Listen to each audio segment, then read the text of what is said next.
আমি জিলা প্ৰশাসন আমাৰ সমজিলা প্ৰশাসন তথা সমজিলা আমাৰ আৰক্ষী বিষয়া তেওঁলোকৰ নেতৃত্বত খুব সুন্দৰকৈ আজি কামভাগ আগবঢ়াই লৈ যোৱা হৈছে আৰু আমাৰ 17 বা 18 তাৰিখে প্ৰধানমন্ত্ৰী ডাঙৰীয়া আমাৰ নগাঁও জিলালৈ আগমন হ'ব আৰু ইলেভেটেড কৰিডৰ সংক্ৰান্তত যিখিনি কাৰ্যসূচী হাতত ল'বলগীয়া থাকে বা তাৰ বাবে প্ৰাৰম্ভিক প্ৰস্তুতি যিখিনি কৰিব লাগে সেইটো পূৰ্ণ গতিত আগবাঢ়িছে আৰু মোৰ দৃঢ় বিশ্বাস যে আমি কামখিনি সময়মতে সম্পন্ন কৰিব পাৰিম আৰু নগাঁও জিলা প্ৰশাসন তথা সমজিলা প্ৰশাসন সম্পূৰ্ণভাৱে প্ৰস্তুত হৈ আছে।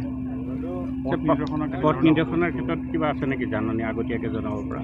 পথ নিৰ্দেশনৰ ক্ষেত্ৰত আমাৰ সমজিলা যোনজন আছে আমাৰ যোনজন CDSP আছে তেওঁৰ পৰা আমি জানিবলৈ পাইছোঁ যে এনেই ৰাষ্ট্ৰীয় ঘাইপথত তেনেকুৱা ধৰণৰ একো অসুবিধা নহয়।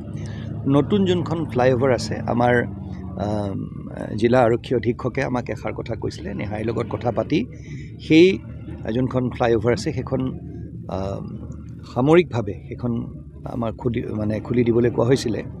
সেইখন কেইদিনমানৰ বাবে খুলি দিয়া হ'ব, সৰু সৰু গাড়ীবিলাক যাব পাৰিব। এনেই মনত এটা আমাৰ আশংকা আছিলে সেইখন বন্ধ হৈ থকা হ'লে অকণমান হয়তো ট্ৰাফিক জাম হ'লহেঁতেন। সেইখন যিহেতুকে খুলি দিয়া হ'ব আৰু সমান্তৰালভাৱে খুব সুন্দৰ সুপৰিকল্পিতভাৱে আমাৰ ঢেকীয়াজুলিৰ পিনৰ পৰা বা আপাৰ আছামৰ পিনৰ পৰা যোনখিনি গাড়ী আহিব বা আমাৰ নগাঁৱৰ পিনৰ পৰা যোনখিনি গাড়ী আহিব খুব সুন্দৰকৈ পৰিকল্পনা কৰা হৈছে। পথাৰ আছে, কিছুমান ফিল্ড আছে য'ত তেওঁলোকৰ গাড়ীবিলাক আমি পাৰ্কিং কৰা হ'ব আৰু অকণমান হয়তো প্ৰধানমন্ত্ৰী অহাৰ সময়ত ৰাষ্ট্ৰীয় ঘাইপথত যিহেতুকে বহুত বেছি গাড়ী ঘোঁৰা আহিব, অকণমান হয়তো ৰাইজৰ অসুবিধা হ'ব পাৰে। সকলোকে অনুৰোধ জনাইছোঁ তেওঁলোকে যাতে নিজ গুণে মৰিখন কৰে। আজি প্ৰধানমন্ত্ৰীজন আমাৰ জিলালৈ বা অসমলৈ তেওঁৰ আগমন হৈছে, অকণমান হয়তো অসুবিধা হ'ব পাৰে, কিন্তু আমাৰ আৰক্ষীৰ তত্বাৱধানত এই গোটেই সুকলমে যাতে ৰাইজৰ কোনো অসুবিধা নোহোৱাকৈ এই কামভাগ সম্পন্ন কৰিব পৰা যায় সেই তাৰ প্ৰচেষ্টা জাৰি আছে আৰু মোৰ দৃঢ় বিশ্বাস যে ট্ৰেফিকৰ ক্ষেত্ৰত ৰাইজৰ বিশেষ তেনেকুৱা অসুবিধা হ'ব নালাগে। জনসভাত কিমানমান জনতা একগোট হোৱাৰ এইমাত্ৰ ক'বলৈ দিগদাৰ, কিন্তু ৰাইজৰ বিপুল সমাগম হ'ব বুলি ভাবিছোঁ, যিহেতুকে এলিভেটেড কৰিডৰটো যোনটো অসমবাসী ৰাইজ অতি আগ্ৰহেৰে ৰৈ আছে।